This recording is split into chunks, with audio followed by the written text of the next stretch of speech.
बोलिए बंदी छोर साहिब कबीर की जय, संत समाज की जय, भक्त समाज की जय। साहिब बंदी, साहिब बंदी, साहिब बंदगी। सदगुरु कबीर बीजक की आज की साखी है 214। तीर्थ गए 3 जना, चित्त चंचल मन चोर, एको पाप न झारिया, लादिन मन 10 और।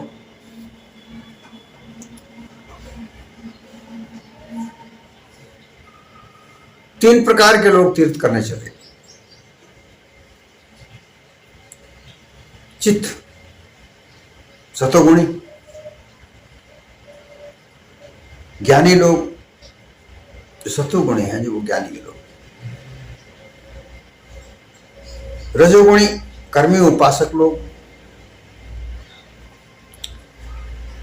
और मन चोर मन वाले तमोगुणी, मनोमति से चलने वाले तमोगुणी लोग। ये 3 प्रकार के लोग अपने अपने आधार पर, अपने अपने तीर्थों के मानंदियों के आधार पर एक तीर्थ करने चले,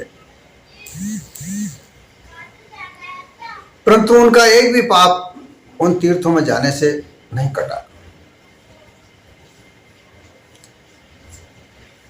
तीर्थ यात्रा में विभिन्न प्रकार की समस्याओं का सामना करता हुए वो और मन 10 पाप और मन में धारण करके ले आए। कैसे? प्रथम ब्रह्म ज्ञान को एक तीर्थ मानने वाले लोग, जो ब्रह्मज्ञानी लोग हैं, वो ब्रह्म ज्ञान को तीर्थ मानकर भवसागर पार उतरने की मानिंदी में उलझकर उसको भवसागर को काटने के लिए मुक्तिकारी समझकर चित्त ज्ञानी लोग उसी ओर अपना चित्त लगाकर ज्ञान तीर्थ में चले गए। ज्ञान तीर्थ में चले गए और वहां श्रवण मनन निधि ध्यान करके जड़ चैतन्य से भरा हुआ अद्वैत ब्रह्म सत्य है ऐसा दृढ़ निश्चय करके साक्षात्कार किया, अपने आप सर्वाधिष्ठान आत्मा बन गया। किंतु ऐसी मिथ्या मानंदी से एक भी पाप मन का विकार नहीं कटा। देखिए, भवसागर नाम की कोई वस्तु संसार में नहीं है। इच्छा करी भवसागर,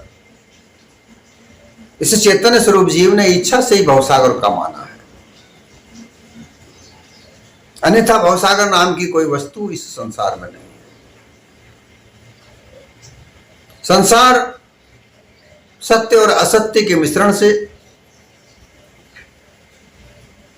एक प्रारूप है जो हमारे सामने, हमारे समक्ष दिखता है। इसमें सत्य है, असत्य है, दोनों धाराएं हैं। कौन कौन सी धारा पर जाना चाहता है वो उसके ऊपर निर्भर करता है। सदैव सत्य की धारा पर चलने के लिए, सत्य का धारा पर चलने के लिए असत्य की धारा त्यागनी होती है। यही एक शाश्वतता है। लोभी लालची लोग, कामी क्रोधी लोग सत्य की धारा पर नहीं चल सकते।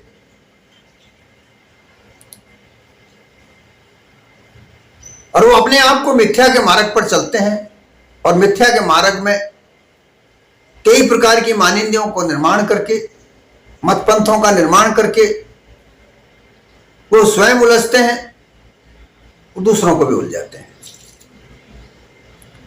इनमें ज्ञानी लोग हैं, कर्मी लोग हैं, योगी लोग हैं। ये तीन प्रकार के तीर्थ करने वाले लोग हैं। तीर्थ 68 तीर्थ की तो बात ही है, वो कर्मी लोगों का तीर्थ है। जहां 68 तीर्थों का नाम आता है वो कर्मी लोगों का तीर्थ है। तरह तरह के तीर्थों का निर्माण करके वहां स्नान करना, दान पुण्य करना, ये कर्मी लोगों का कार्य है।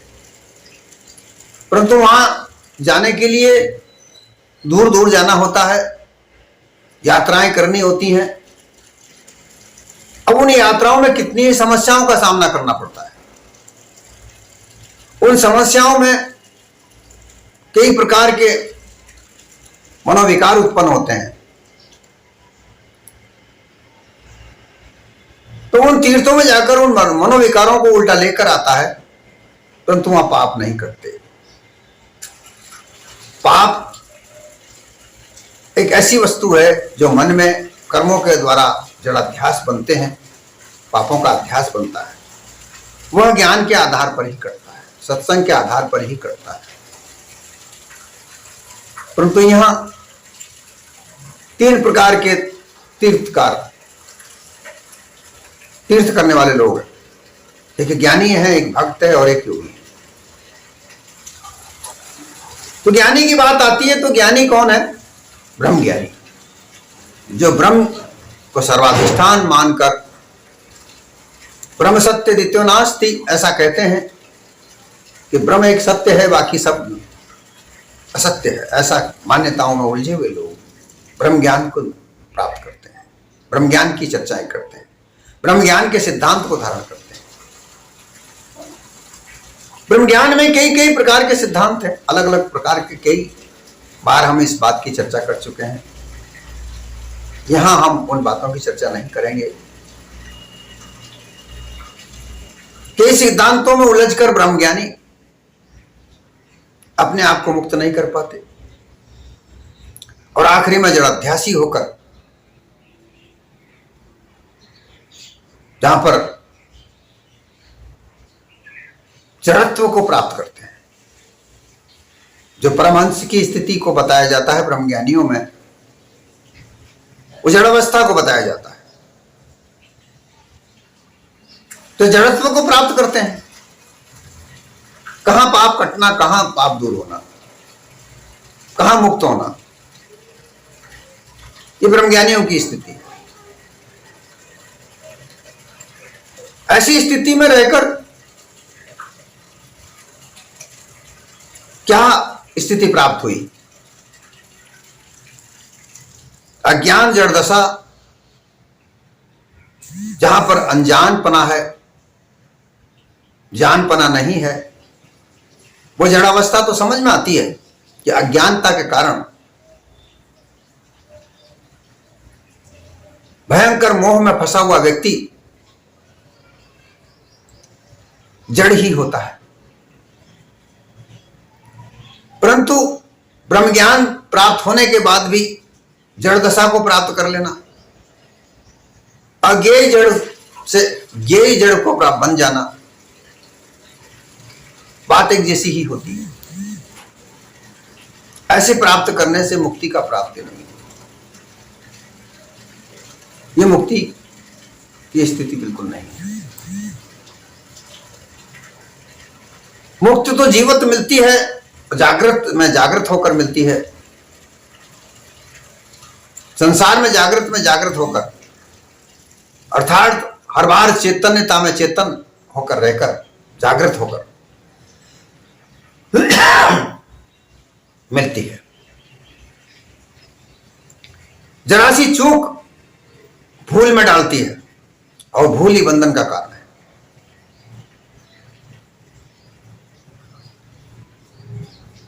दूसरा जो तीर्थकार था, जो तीर्थ में जाने वाला था, वो चंचल था। पहले वाले ने सर्वदोषी का मूल अधिष्ठान वे आप खुद हो गए, इसलिए दसों दिशाएं परिपूर्ण ब्रह्म मैं हूं ऐसा मानकर ज्ञानी लोग ऐसा मानते हैं कि मैं परिपूर्ण ब्रह्म हूं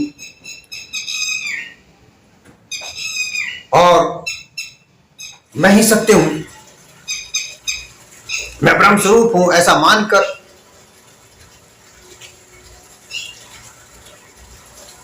कर्तव्य को अपने ऊपर लाद लिए, दुख वाले कर्तव्यों को अपने ऊपर लाद लिए कि मैंने ही ऐसा किया। प्रथम अज्ञान दशा में एक देह में एक मन पाप को होते थे। अब विज्ञान में पहुंचकर अद्वैत ब्रह्म बनने से सब विश्व के, सब देह के 10 मन पाप रूप सब विकारों को अपने आप में ढोने वाले बन गए। ब्रह्म ज्ञान से एक भी दुख कर्तव्य दूर नहीं हुआ। जगत रूप बनकर आवागमन में फिरने लगे, यहां विचार नहीं किया। वही बात आती है कि ज्ञेय जड़ता को प्राप्त हुए, अज्ञान की जड़ता से निकलकर ज्ञान विज्ञान की जड़ता में जा पहुंचे, परंतु एक भी मन के विकार दूर नहीं हुए। मन में विकार ज्यों के त्यों रहे, वो समाप्त नहीं हुए। दूसरा, जो चंचल कर्मी है, उपासक है, वो अपने अपने मन को खूब चंचल करके बहिरंग तीर्थों में जाने लगा। बहिरंग तीर्थ जो अभी मैंने बताया, जो 68 तीर्थ कहे जाते हैं, उन तीर्थों में जाकर अपने आप को स्नान करके, दान पुण्य करके अपने पापों को काटने लगा। देवी देवताओं की पूजा करने लगे, लेकिन उनका पाप विकार नहीं दूर हुआ। पाप होता है विकारों से। विकार क्या है? विषय आसक्ति ही विकार है। विषयों का भोग की आसक्ति ही विकार है। ये जो भोग की वस्तुएं हैं, जो 5 विषय हैं, ये भोग के लिए नहीं है, ये इस देह के परिपालन के लिए है, देह के व्यवहारिक स्तर के लिए है। इनमें विकार कब उत्पन्न होता है? कि जब इनमें आसक्ति जागृत हो जाए, आसक्ति लग जाए, इनको आनंद का साधन मान लिया जाए और इनमें आनंद करने लगे। जैसे पति पत्नी भोग करते हैं, यह भोग सृष्टि उत्पन्न के लिए है, न कि भोग की वस्तु है। परंतु यह स्त्री पुरुष का भोग विकार का साधन बन जाए, लोग व्यभिचारी हो जाएं, तो यह विकार है। भोज्य पदार्थों का भोजन भूख मिटाने के लिए होता है, परंतु उस भोजन का आनंद लेने के लिए नहीं। भोजन पेट में डालने से पूर्व भोजन का आनंद ले, ये बनना चाहिए, वो बनना चाहिए, ऐसा भोजन होना चाहिए, ये विकार है।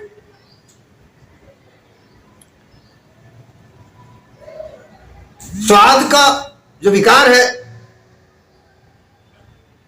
स्वाद के आधार पर भोजन किया जाए। ये मैं ये नहीं कह रहा हूं कि स्वाद नहीं होना चाहिए, स्वाद होना चाहिए। स्वाद से पता चलता है कि बासी है या ताजा है।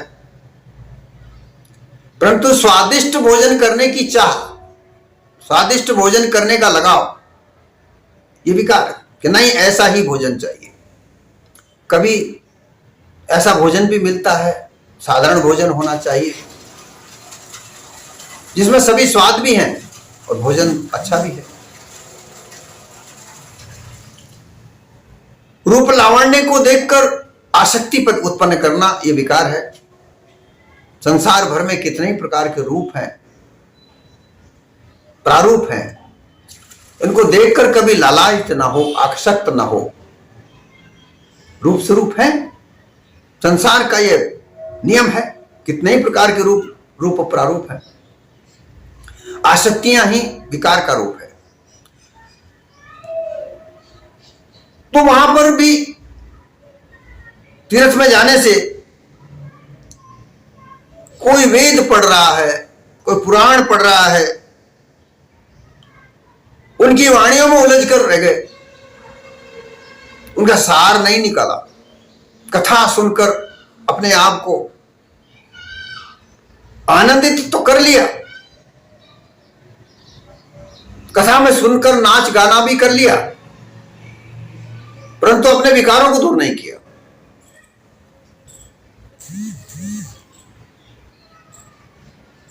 अभिमान नहीं तजा। बड़े बड़े मानंदी बनाने वाले लोग भी मनुष्य में बंधे रहे, इसलिए वहां भी कोई एक पाप नहीं कटा। बड़प्पन, ऊंचा पद, मान सम्मान, इनमें उलझे रहे, झीनी माया में उलझे रहे, अपने अभिमान में, अपने ज्ञान के अभिमान में, कथा सुनाने के अभिमान में, कथा सुनने के अभिमान में, दान पुण्य के अभिमान में, मैंने इतना दान कर दिया, मैंने वैसा बना दिया, मैंने वो बना दिया, इस अभिमान में बने रहे, आदर सत्कार में बने रहे। तो ये विकार तो उत्पन्न हुआ, लेकिन पाप दूर नहीं।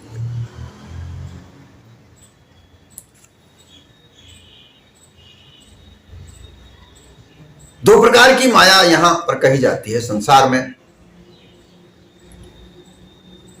मोटी माया सब तजे, झीनी तजी ना जाए, पीर पैगंबर बोलिया झीनी सभी को खाए।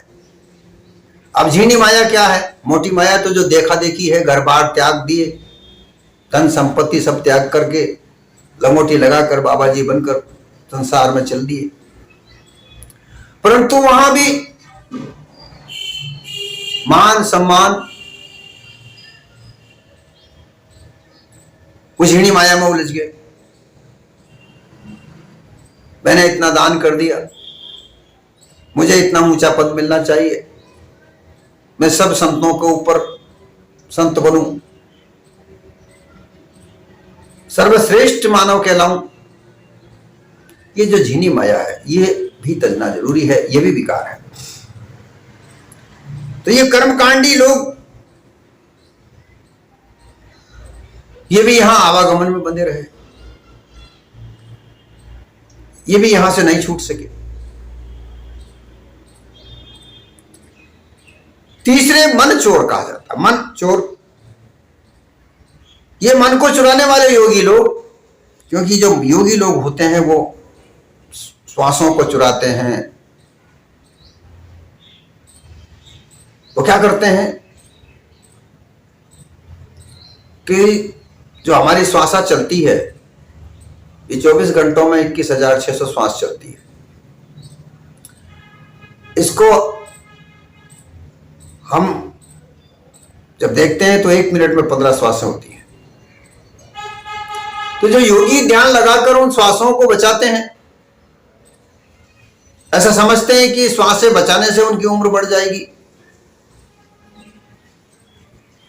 इसलिए उनको चोर कहा जाता है। वो अपनी साधनाओं के तीर्थ में चले गए, विभिन्न प्रकार की साधनाएं करने लगे, योग की साधनाएं,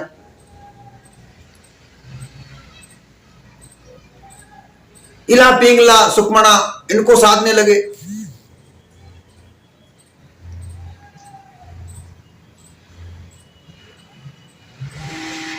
कोई तत्वों को साधने लगे, क्योंकि यहां एक स्वर विज्ञान होता है, वो स्वरों को साधने लगे। 1 घंटे में 5 तत्व चलते हैं, इनका अलग अलग समय होता है। ये उनको साधन करने लगे, ये उनके आधार पर अपने अपने कर्मों को करने लगे। नेति धोती वस्त्र नस्तर कुंजर ये क्रियाएं करने लगे, विभिन्न प्रकार की मुद्राओं को लगाने लगे, लेकिन उनमें से इन सब करने से विकार दूर नहीं हुए, विकृत अवस्थाएं रही। क्योंकि यहां योगियों की जो अवस्था बताई जाती है वो अवस्था भयंकर ऐसी बताई जाती है कि जहां पर वो किसी की बलि देने से भी नहीं चूकते, उन्मत्त दशा बताई जाती है, उन्मत्त रहते हैं, लोगों को अपने स्वरूप रूप में से डराते हैं, भय दिखाते हैं। तो ये विकृत स्थिति दूर नहीं हुई, तो 3 प्रकार के तीर्थ आए सामने। प्रथम तीर्थ ज्ञान रूपी तीर्थ, दूसरा तीर्थ कर्म कांड का तीर्थ, तीसरा तीर्थ साधनाओं का तीर्थ। इन तीनों तीर्थ में 3 प्रकार के लोग, ज्ञानी, भक्ति और योगी, ये तीनों अपने अपने तीर्थों में उलझे हुए हैं। संसार में ये देखा जाता है कि 3 प्रकार के तीर्थ, इनमें ज्ञानी, भक्त और योगी उलझे हुए हैं, लेकिन अपने मन का विकार नहीं दूर कर। इनके मन के विकार ज्यों के त्यों हैं। भवसागर से पार होने की एक मानंदी बना ली। भवसागर कोई ऐसी नदी थोड़ी है, ना भवसागर के नाम की कोई चीज है, ये तो मानी हुई वस्तु है, काल्पनिक है।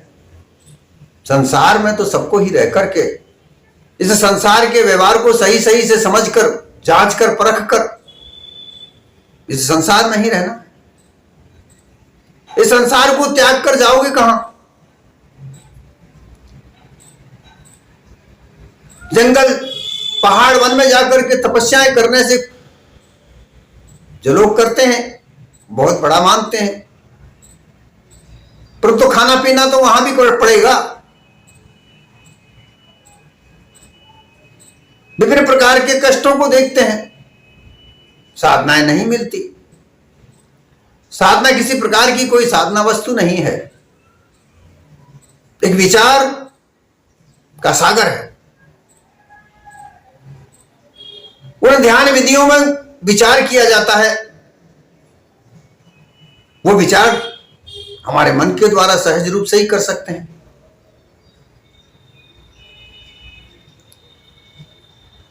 सदगुरु कबीर ने तो कहा कि सहज समाधि भली, गुरु प्रताप भयो जा दिन से सुरत न अंत चली।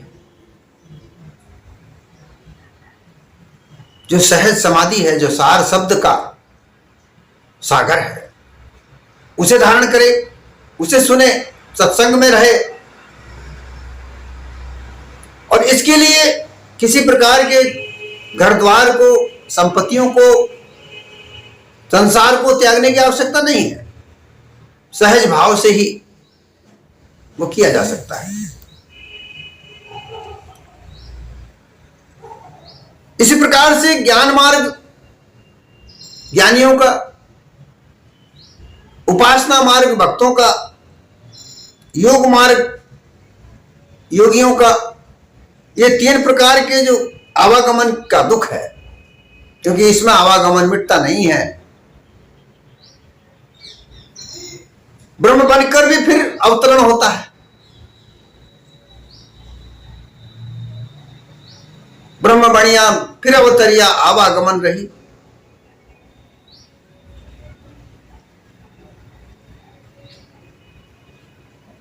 वृक्ष भया तो बीज भया, बीज से ही वृक्ष भई।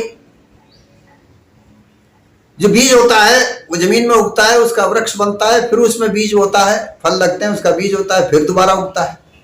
ये ब्रह्म ज्ञानियों की, ज्ञानियों का आधार है। योगियों का भी ऐसा ही है। योग करते हैं, सिद्धियां प्राप्त करते हैं, तांत्रिक बनते हैं, मांत्रिक बनते हैं। कहा जाता है मंत्र को भय तंत्र से, तंत्र को भय यंत्र, यंत्र को भय सिद्ध से, ताते नहीं स्वतंत्र। और फिर सिद्ध का भी माया से भय होता है, क्योंकि सिद्ध पुरुष होने के बाद में भी माया में दबोच लिया जाता है, माया उसे दबोच लेती है, क्योंकि जो मानेंद्रियां बनी हुई हैं, जो सूक्ष्म माया है वो उसे दबोच लेती है, आवागमन रहता है। कर्मी लोग कर्म कांड कर करके उलझते हैं, कर्म के आधार पर कहता है कि ये कर्म करो, वो कर्म करो, दान करो, तुम्हें स्वर्ग मिलेगा, लेकिन उस दान पुण्य करने से भी स्वर्ग में कुछ दिन बनते हैं, वो ये भी ब्राह्मण कहते हैं कि भाई ये दिन बनते हैं, वहां उतने दिन वहां रहना पड़ता है, फिर वापस जन्म लेना पड़ता है। जितना दान पुण्य करोगे उसके आधार पर स्वर्ग में भी रहने के लिए दिन बनते हैं, और जितना दिन होता है उतने दिन तक ठहरते हैं, बाकी उसके बाद वो दोबारा जन्म लेना पड़ता है। तो क्या किया, आवागमन मिटी ही नहीं। तो यहां पर आवागमन नहीं मिटती, तो आवागमन कैसे मिटेगी?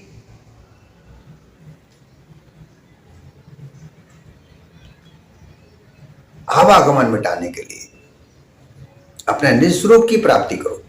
तुम हो क्या?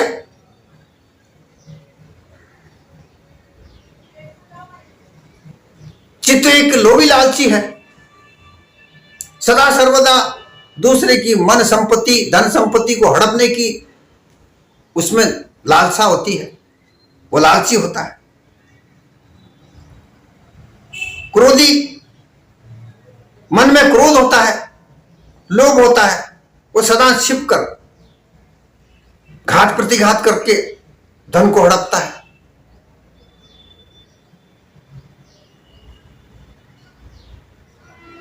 इसी प्रकार से योगी भी क्रोधी होते हैं। तो कामी, क्रोधी, लालची, इनसे भक्ति ना होए, भक्ति करे कोई सूरमा, लोक लाज कुल तोए। मन चंचल है, लोभी है, लालची है।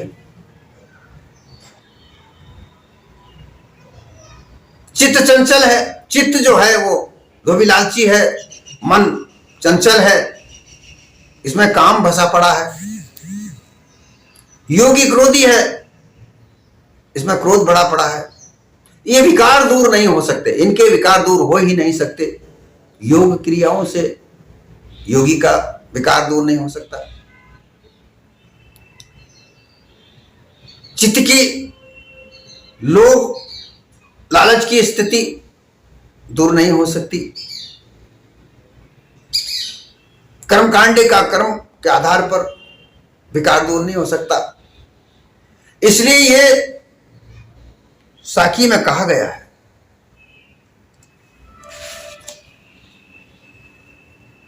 कि एक को पाप न काटिया, लादिन मन 10 और, 10 दिशाओं में घूमे, 10 और मतलब 10 दिशा, पूरा पश्चिम उत्तर दक्षिण, नक्षत्र कोण, वायव्य कोण, अग्नि कोण और अधर्व उधर्व, इस तरीके से 10 दिशाएं बनती हैं। इन 10 दिशाओं में घूमते घूमते, क्योंकि तीर्थों में 10 दिशाओं में घूमना पड़ता है, इनमें घूम घूम के वहां के विकार इकट्ठे कर लिए। कहीं भी कोई भी तीर्थों में जाते हैं तो वहां की जो धोखाधड़ी देखते हैं, जो लूट मार देखते हैं, उससे मन विकृत होता है कि हम तो तीर्थ में स्नान करने आए थे, यहां तो इस प्रकार की लूट मची हुई है, तो उससे विकार उत्पन्न होते हैं। इसी तरीके से योगी, भक्त और ज्ञानी अपने अपने साधनाओं के तीर्थ में, अपने कर्मकांड के तीर्थ में, अपने ज्ञान के तीर्थ में जब उलझते हैं, ज्ञानी जो ज्ञानी होते हैं उनको जो भय होता है, उनको भी भय होता है, ज्ञानियों को भी भय होता है। किसका भय होता है? वाद विवाद से। एक ज्ञानी दूसरे ज्ञानी को पास बैठकर वाद विवाद करते हैं तो विकार उत्पन्न होते हैं। योगियों का भय होता है सिद्धियों से। कितने प्रकार के सिद्ध अपने अपने आपस में मिलते हैं, उसकी सिद्धि बढ़ी और उसकी सिद्धि बढ़ी, वो विकार दूर उत्पन्न होता है। कर्म कांड में लूटपाट होती रहती है, उसको देखकर विकार उत्पन्न होता है। तो यहां ये सदगुरु कबीर समझाते हैं कि इन तीर्थों में मुक्त पद नहीं है। मुक्त पद तो तुम्हारा अपने स्वरूप को जानने में है। तुम अपने निज स्वरूप को देखने के लिए कहीं तीर्थ करने की आवश्यकता नहीं है। विषय वासनाओं से दूर हटने के लिए विषयों को त्यागने की आवश्यकता नहीं है। आवश्यकता है सत्य और असत्य का निर्णय करने का। सत्य क्या है, असत्य क्या है, इसका निर्णय करने की आवश्यकता है। और इसे निर्णय करके जो सत्य है उसे धारण करे, निज स्वरूप में स्थित हो जाए, सर्वथा सर्व विकार दूर होते हैं।